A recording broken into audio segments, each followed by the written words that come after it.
Math 30s, just a video to introduce the last part of Math 30. You're at the end, can't believe it.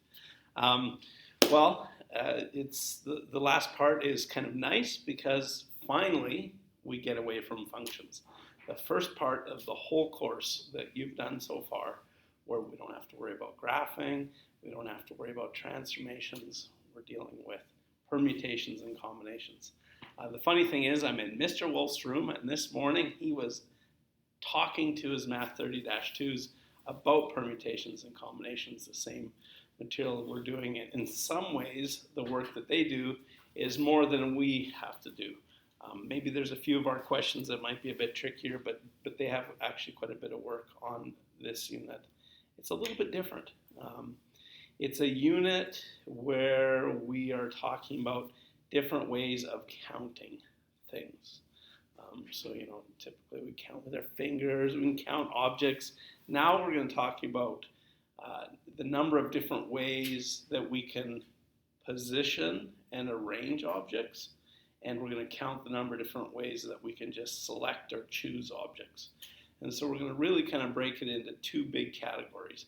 We have arrangements and positioning of things. Those are called permutations. And then over here we have a whole group of things where we're just selecting or choosing, and we're going to call those combinations. And they're kind of separate from each other.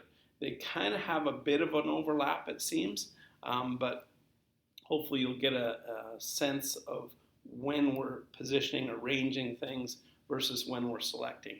A good example maybe of something like this would be if in our class I was just to select 3 people, and those 3 people are all going to get $100.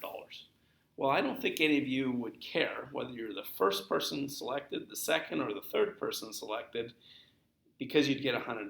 So it wouldn't make any difference to you whether you're first, second, or third. You would want to be selected.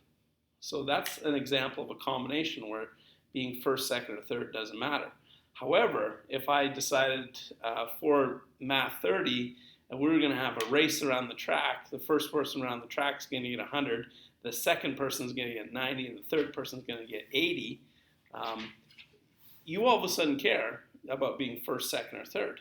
And that's an example of an arrangement where there's a certain position, where there's a first spot, a second spot, and a third spot.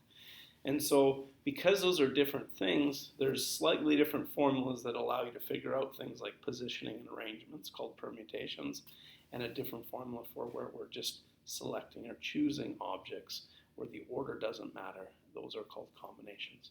So I've got some handouts for you that have detailed descriptions and examples and solutions that will step you through the process of figuring out the difference between permutations and combinations. Over the next 2 weeks, I expect you to kind of work your way through that. Please ask me questions. Send it through the Flipgrid. Send me just a message through Google Classroom.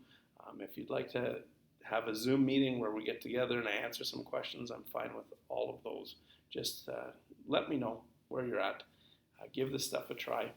And hopefully you find this last part of Math 30 a nice, refreshing change from functions.